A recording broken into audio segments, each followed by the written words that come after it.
రేణిగుంట విమానాశ్రయం నుంచి అన్నమయ్య జిల్లాకు రోడ్డు మార్గాన బయలుదేరిన పవన్ కళ్యాణ్ రేణిగుంట కట్ట పుట్టాలమ్మ గుడి వద్ద పవన్ కళ్యాణ్ కాన్వాయ్ వద్దకు మద్యం షాప్ యువకులు చేరుకుని పవన్ కళ్యాణ్ కాన్వాయ్ ఆపి వినతి పత్రం అందించారు. వైన్ షాప్ లో పనిచేస్తున్న తమకు ప్రభుత్వం ఎలాంటి భరోసా ఇవ్వలేదని పవన్ కళ్యాణ్ దగ్గర ఆవేదన వ్యక్తం చేశారు. వారి నుంచి వినతి పత్రం తీసుకున్న డిప్యూటీ సీఎం పవన్ కళ్యాణ్ వారి సమస్యలను ప్రభుత్వంతో చర్చిస్తామని హామీ ఇచ్చారు.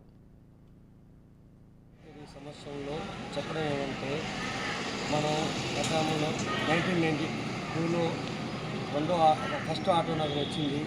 ఎన్టీ రామారావు హయాంలో వచ్చింది. ఇప్పుడు చంద్రబాబు నాయుడు హయాంలో రెండో ఆటో నగర్ వస్తుందని మన వర్కర్లందరూ ప్రయత్నిస్తున్నారు. నిన్న విజయవాడకు పోయి సెక్రటరీ ఆఫీస్లో ఇవ్వడం జరిగింది. పవన్ కళ్యాణ్ గారిని కలవాలని డిప్యూటీ సీఎంని కలిసి చూసాము. ఆడ మనకు ప్రోటోకాల్ వల్ల ఇబ్బంది అని చెప్పి కలవనీయలేదు. దేవుడి దయ వల్ల, వెంకటేశ్వర స్వామి దయ వల్ల, అల్లా దయ వల్ల ఇక్కడ కలవడం జరిగింది. అర్జీ తీసుకున్నారు. నా దృష్టికి రెండో ఆటో నగర్ వచ్చింది. మీరు పరాజయ వస్తుందని జాగా మీరు హ్యాపీగా ఉన్నారని చెప్పారు. వస్తుందని నమ్మకం ఉంది. కలిసాము. వాళ్ళు కూడా 2 నెలల్లో మీరు